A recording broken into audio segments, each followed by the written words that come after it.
going to show you how to do the homework 4.3, which is multiplying a decimal by a whole number. So I'm going to show you our math boxes, or our math diaries first, to show you what the students should be bringing home. So we highlighted decimal and a whole number, so that way, because we will be adding more to multiplying decimals, so tonight's homework is just decimal and a whole number multiplication. So number one, you line up the multiplication like regular. And I even put here, don't worry about the decimals yet. You only line up the decimals when you're adding and subtracting, not when you're multiplying. It makes it way too hard of a problem. So don't worry about the decimals. Just write your regular multiplication problem. And then step two is multiply. And I even said here, ignore the decimal for now. So just do your regular multiplication. Now, this is when it gets a little trickier. You have to count how many times the decimal moves, or how many place values are after the decimal, so I'll show you that. And then that tells you how many times you move the decimal in your answer. So I'm going to show you just a whole bunch of examples. I'll probably do 4 or 5 examples to help you with tonight's homework. So we can try 6 times 7/10. What I tell the students is this number, because it has 2 digits in it, I'm going to put that one on top. Once again, I do not care about the decimals right now. I am just lining up my problem like a regular multiplication problem. Now, I am going to, some of the students like to draw the turtle still. It's up to them if they want to or not. Now I'm going to say 6 times 7 is 42. 6 times 0 is 0, but then add 4. So 0 plus 4 is 4. So far, that is easy. My answer is 42. Here is where you have to take an extra step. You can either do loops like this, or what I like to tell the students is, okay, how many numbers are after the decimal? There's only one number after the decimal. Down here, this is an invisible decimal. It's at the end. It is an invisible decimal at the end. So there are no numbers after this.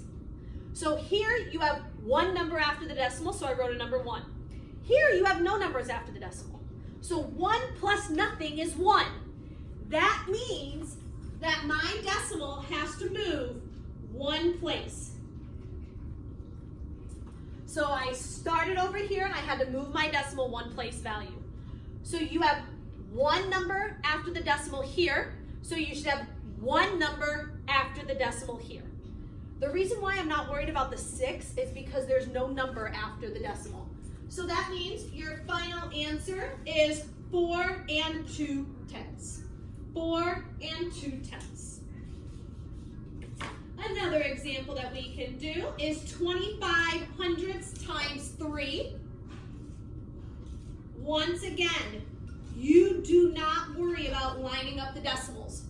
You only line up the decimals when you're adding and subtracting. So now I tell the kids, don't even think about the decimal, just multiply like how you regularly would.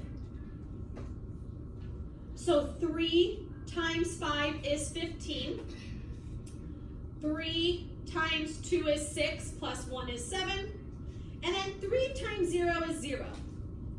Now I need to think about my decimals. So now you actually have to take it before when we multiply. That would just be my final answer. But now I have to think, okay, I have a decimal there. This time, I actually have 2 numbers after my decimal. I have 2 numbers after my decimal.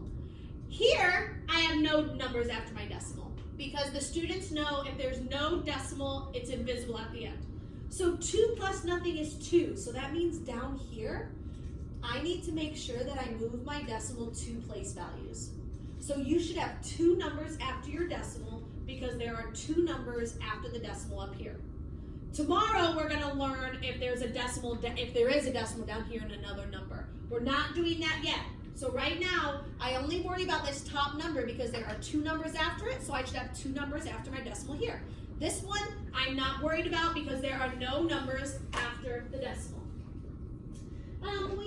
try 3.01 times 4. A few of the kids thought because we have two whole numbers, they weren't quite sure how to do it. It's the exact same. And in class, the students actually did great with this, so they should not have many problems on their homework tonight. So you just write it like regular. You don't think about the decimals. Draw your turtle if you want. 4 times 1 is 4. 4 times 0 is 0. And 4 times 3 is 12. Now I need to think about my decimal. So I have 2 numbers after my decimal here. I have no numbers after my decimal there. So I need to think 2 plus 0, well that's 2. So that tells me that my number down here, I need to have 2 numbers after my decimal. So once again, you have 2 numbers after your decimal here. You have no decimals, or you have no numbers after your decimal here. You have 2 numbers after your decimal, no numbers after your decimal. So 2 plus 0 is 2. That tells me that in my final answer, I need to have 2 numbers after my decimal. And the students might see this, and they instantly do the regular multiplication. This is just like the other video that I made, the 4.1. We're going to turn this into a power of 10. It's so much easier when it's numbers like 10, 100, 1,000, because this is 10 to the second power, and I know that because there are 2 zeros. Now I can easily work this problem out, and most of the students, when they see this, they will know what to do. Because I am multiplying by a power of 10, I move to the right. And I move to the right 2 times. So, and this is just like my lesson 4.1, so you need to move to the lesson, or you need to move to the right 2 times. Now, another trick I told the students is you need to look and see your old decimal and your new decimal. You should only have 2 numbers because of my exponent. Yes, I have 2 numbers. So my new answer would be 34. We don't have to write it like that. You can just write it as 34. If you want to say 34 and 0/10, that's fine. But you always, always, always want to double check. So this is where my decimal was. This is where my new decimal is. Yes, there are 2 numbers there, just like my exponent tells me. But you can't have 2 decimals in your answer. You have to remember that you are actually moving the decimal along. And I'm just showing you that because I think there is one problem like that on the homework.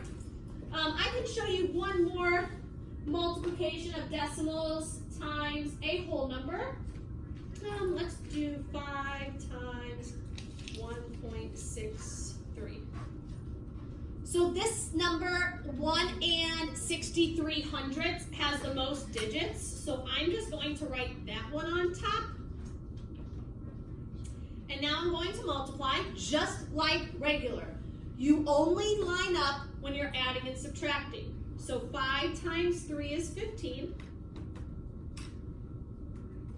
5 times 6 is 30, plus 1 is 31. 5 times 1 is 5, but plus 3, so that's 8. So now I'm showing that my answer is 815, but I have to remember that I have a decimal here. There are 2 numbers after my decimal. Here, there are no numbers after my decimal. So 2 plus 0 is 2. That tells me that in my final answer, I should have 2 numbers after my decimal. So I'm going to make sure that I have 2 numbers after my decimal.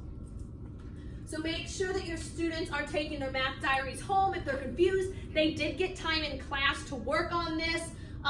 You can look up Khan Academy as well. This is just multiplying a decimal and a whole number. So today, all we did is we said don't line it up.